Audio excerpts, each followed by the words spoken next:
Hey everyone, Kyle Walker here. If you love cars, fixing things, or just want to understand your vehicle better, you're in the right place. I share hands-on tips, smart driving advice, and straight-up car talk without the fluff. Make sure to hit that like button, subscribe to the channel, and stick around till the end. You don't want to miss what's coming up. Let's get into it. For a long time, troubleshooting a car with unstable operation of its systems was a non-trivial task, which was often not coped with. Even by service station and car repair shop employees with considerable experience, skills and knowledge of the car's structure. The task was also complicated by the fact that each car manufacturer tried to use its own developments, in one way or another not, contributing to the standardization of the automotive industry as a whole. With the advent of electronic sensors and digital control units, the problem of diagnostics has moved forward. But even here, the diversity of standards required repairers to purchase a large number of devices that understand error codes and command systems describing the operation of the engine and other systems that differ for different brands/models of cars. The adoption of the ODB2 standard, first in the American market and later everywhere, allowed to organize a significant part of the information provided by the onboard computer as a result of taking sensor readings. The appearance of auto scanners, oriented on OBD2 protocol, did not make us wait, and nowadays such devices are the most widely used. Description of OBD2 standard at the diagnostic connector level.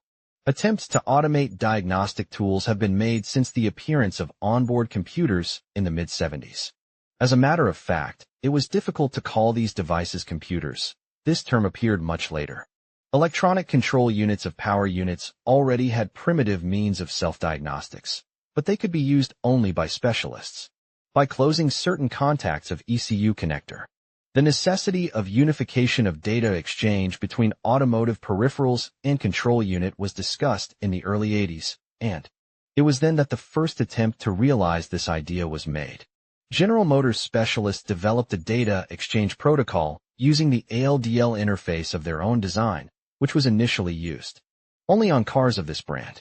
After improvements of the protocol in 1986, aimed at increasing the speed and volume of data exchange, other automakers paid attention to it, and in 1991 in California, where environmentalists began to sound the alarm because of air pollution, a regulation was introduced, according to which all cars sold in this state had to use the OBD1 protocol. Although the initial focus of the standard was environmental exhaust tracking, it was met with enthusiasm by service center specialists. But only 5 years later, the second version of the protocol appeared, which already regulated and standardized the error protocols, the connectors used, and the location of the connector. The standard was extended to all cars sold in the U.S., so European and Asian automakers wishing to sell their products in North America were also forced to adopt the OBD2 protocol. In 2004, when the standard was extended to diesel cars, the protocol was supplemented with controller area network specifications, aimed at standardizing the information exchange bus, OBD2 interface. Under this succinct term should be understood the actual connector for connecting peripherals and sensors, electrical connections, wires, pads, a system of control commands for transferring digital data between the ECU and hardware and software diagnostic tools. Standards related to connector schematics, in particular, pinout of the OBD2 diagnostic connector. The commonly recognized connector geometry is a trapezoidal body in a 16-pin design. However, not all automakers adhere to these standard parameters. Many trucks use connectors of other shapes and sizes, but with mandatory compliance with data bus rules. Even some Mazda models up to 2003 used a connector that did not conform to the protocol in terms of shape. However, the standard does not regulate where the ODB2 connector should be located. The only recommendation is that it should be located at a distance not exceeding 1 meter from the steering column, i.e., within direct reach of the driver's hands. Not surprisingly, there is no universally recognized location for the connector. It is located under the dashboard, to the left of the steering wheel, in the area of the ashtray connector, under the plugs, which are usually found on the console of all modern cars, under the handbrake bracket, in the inner space of the armrest. For a particular model, The location of the diagnostic connector can be found in the reference manual or by Googling on the internet. OBD2 connector pinout. As already noted, the standard provides for the use of a trapezoidal connector with 16 pins, almost half of which are reserved for independent use by automakers. The pin layout, OBD2 connector pinout, is shown in the following figure. Reserved for automakers. SDJ 1850-1850 plus, reserved for automakers, vehicle body ground, mass, signal ground, high-speed CAN bus, bidirectional K-line bus, reserved for automakers, low-speed CAN bus, SAE J 1850/1850, reserved for automakers, reserved for automakers, reserved for automakers, high-speed CAN bus, L-line bus, positive battery power contact. Since CAN/K-line/L-line are considered to be the most common protocols of data exchange in the car, these contacts are used in most cases. The scheme of interaction between the ECU and the monitored units is as follows. The onboard computer sends signals to sensors and actuators on the specified buses in accordance with the OBD2 protocol, receiving from them data on faults and deviations in coded form, again, in full compliance with the standard. Autoscanners interrogate the ECU, receiving and decoding this data, displaying it on the built-in display or an external device. The presence of reserved buses implies connection of external devices, diagnostics of which is not provided by the standard. Quite often it is such devices that cause inoperability of the autoscanner. Since the CAN bus is the main bus, it is usually the CAN bus that is open or short-circuited that causes a lack of communication between the diagnostic device and control units, e.g., ABS, body components, airbags. Their incorrect connection can cause a short circuit on the CAN bus. The problem is solved by disconnecting these devices one by one. Rarely, but it happens that in the car works a non-standard car stereo or media center, which short-circuits another popular bus, K-line. Check this in the same way, disconnecting the stereo. However, the pinout of the diagnostic connector OBD2, made in factory conditions, should not lead to such problems, regardless of the number of additional devices, diagnosis of which is not provided by the basic part of the protocol. But the independent connection of any abnormal device can cause inoperability of diagnostic equipment. Read also, self-made heating system for the wipers connecting scanners to a non-standard connector. The OBD2 connector pinout scheme provides for the use of specific buses for specific purposes, but some car manufacturers, adhering to the standard pinout, do not follow the generally accepted connector format. This is especially true for trucks, but it is not uncommon to find cars, in most cases, produced before 2000, which have a non-standard diagnostic connector. In such cases, you resort to the use of appropriate adapters, which are quite difficult to find in conventional auto stores, but easy to find on the internet. If it is difficult to buy a suitable adapter, it is enough to have a pinout diagram of the OBD connector of your vehicle to make it yourself, if you have skills of handling a soldering iron and knowledge of basic electrical engineering. Again, you can find the diagram of reconnecting the contacts of the diagnostic connector in the network. For professional car services, it is better to use adapter kits, which include 6 to 12 different adapters.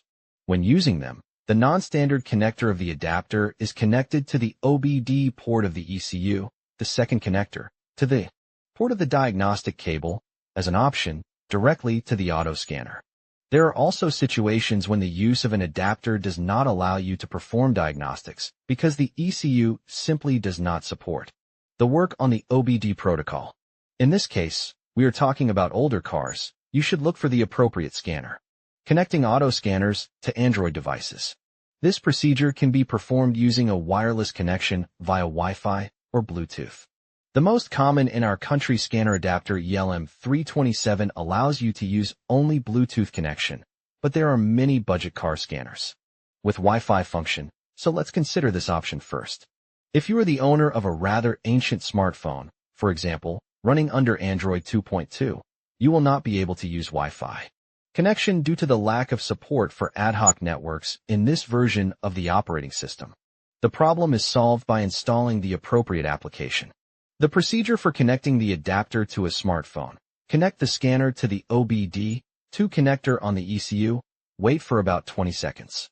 If the LEDs on the auto scanner start blinking, you can start connecting it to the Android device. Run Wi-Fi network scanning on the smartphone.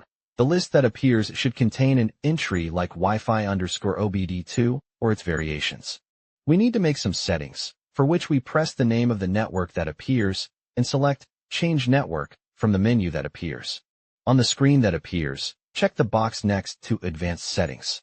Click on the IP Settings parameter, click on the Custom or Static tab. Manually enter the IP address, which should start with 192.168.0, and the last digit should be greater than 10, because the default address 192.168.0.10 is assigned to the autoscanner itself. Click the Save button. If everything is done correctly, the network status will change to connected. All that remains is to install the application that allows you to work with the diagnostic device, launch and configure it. As an example, let's consider a common program torque. In the menu item, Adapter Status, select the sub-item Settings. In the menu that appears, select the item OBD Adapter Settings. Click Connection Type, select Wi-Fi Network. The program itself should determine the address of the scanner, 192.168.0.10. If it is not so, write it manually, and in the column Port, specify the value 35,000. The settings are done. You can start working with the diagnostic device. Now let's consider the procedure of connecting the OBD2 adapter to a smartphone via Bluetooth. The connection algorithm will be as follows. First, connect the scanner to the OBD2 connector on the ECU. Turn on the smartphone. Start the search for available connections. A list of devices with Bluetooth enabled will appear. Select our adapter. Enter the connection code, password, which can be found out from the documentation of the auto scanner. If the documentation is lost, you can try to enter the following passwords, one of which may be valid. If the connection between the smartphone and the scanner is not established, to rule out the cause of an incorrect password, try connecting the ELM327 to another smartphone. If you succeed, the reason is not in the code, but in the peculiarities of the microcontroller implementation of the scanner itself. There are cases when it refuses to work with a mobile device, but connects well to a laptop. Another common reason for the lack of communication between devices is the limited time limit allocated to the detection of a Bluetooth device, so it is better to search for the ELM327 family auto scanner on a smartphone no later than a minute after connecting the latter to the OBDI connector. In this case, there should be no problems with the network detection time. Connecting the scanner to a Windows PC, although more and more users use a smartphone as a miniature personal computer, and the trend towards larger screen size is quite clear, it is the latter factor that often plays a decisive role in the choice of peripherals used for car diagnostics.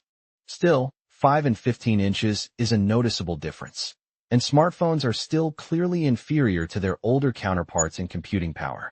At the same time, viewing some modes of operation of car units requires simultaneous observation of at least 2 different indicators of sensors to see the existence or absence of a certain dependence between them. It is not possible to do this on a smartphone, so professionals prefer to perform diagnostics on a laptop or desktop computer. It is not forbidden to do this for ordinary motorists as well. No one can be surprised by a laptop today and its connection to an auto scanner is practically no different from the similar procedure for smartphones, despite the difference in operating systems. The more so because ELM327 family scanners have no problems with drivers for all versions of Microsoft operating systems, starting from the old Windows XP.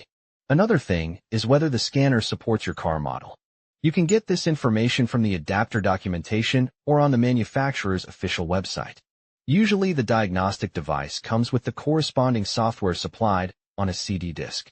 If it is not available or lost, also not a problem. On the vastness of the World Wide Web, the necessary program can be found and downloaded in just a few minutes. Read also, do not burn brake lights of the car. How to find the cause. The connection algorithm is as follows. Connect the scanner to the OBD2 connector on the ECU. Wait for about 15 to 20 seconds. If the LEDs on the auto scanner began to blink, you can proceed to its connection to the computer. In the control panel, select the Devices and Printers tab. It may have a different name, such as Printers and Faxes.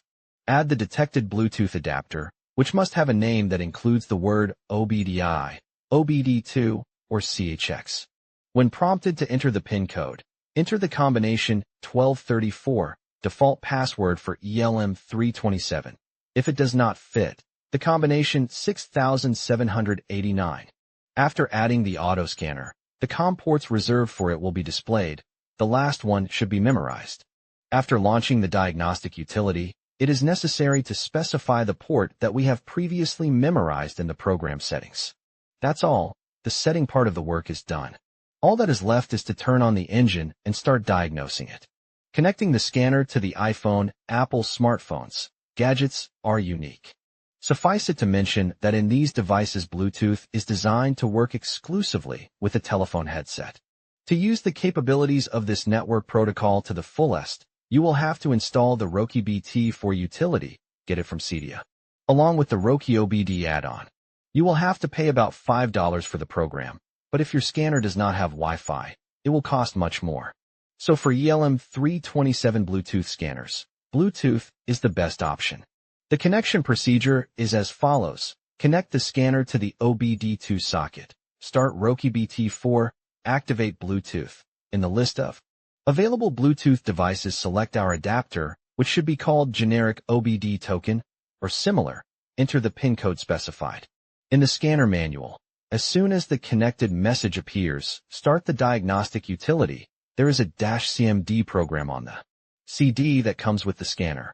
Wait until the program connects to the scanner. The red circle changes to green. As you can see, there is nothing complicated in principle, except for the use of an application that allows you to use Bluetooth to communicate with other devices that support this wireless data transfer protocol. Car diagnostics algorithm. So if all the settings have been made, you can proceed to the actual diagnostics. The first task is to connect the auto scanner to the onboard computer. Here, everything is simple. We use the supplied OBD cable, which is connected to the ECU diagnostic socket. If the green LED lights up on the scanner, all is well. If not, you should look for the cause of non-supply of +12V power to the adapter input. The 16th pin of the diagnostic connector is responsible for this.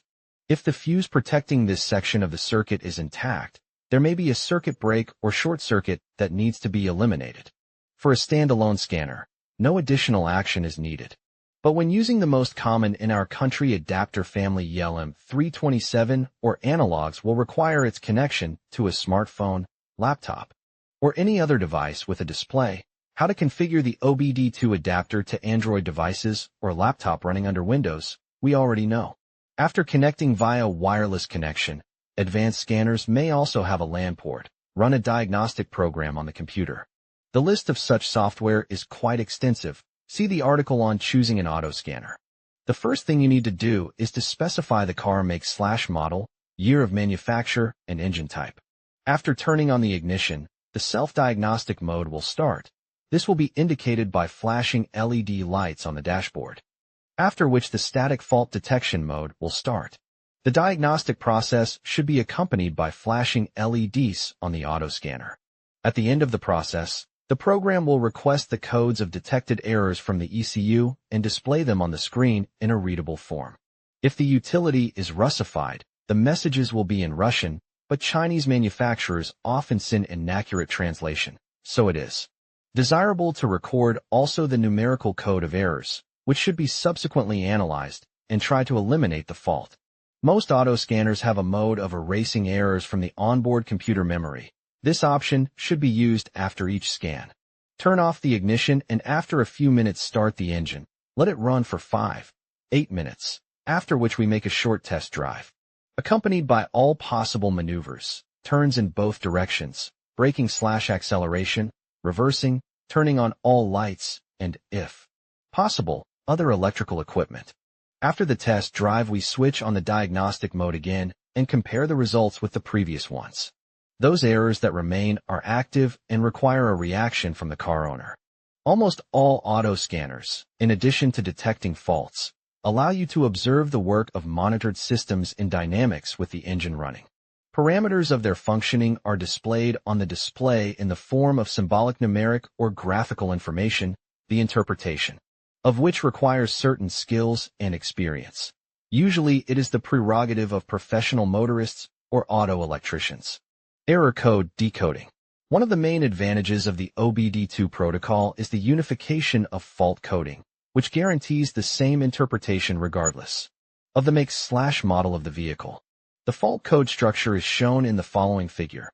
As a rule, when the scanner displays the detected errors, the fault description is displayed along with the code. And by the code and description of the error, you can try to search for ways to eliminate the problem on the internet, scoring in the search engine error code and the name of your car.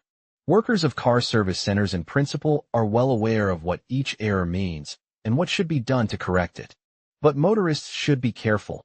The information obtained on specialized forums and other automotive resources may contain errors or inaccuracies that can affect the results of self-repair, so the best way to solve the problem is to search and view the relevant videos. In conclusion, connecting your ODB2 auto scanner to your vehicle's ECU, smartphone, or PC can significantly enhance your ability to diagnose and monitor your car's performance. By following the steps outlined in this video, you can easily access valuable data, troubleshoot issues, and maintain your vehicle more effectively. Whether you're a seasoned mechanic or a car enthusiast, mastering this connection will empower you to take control of your automotive experience. Thank you for watching, and we hope you found this information helpful.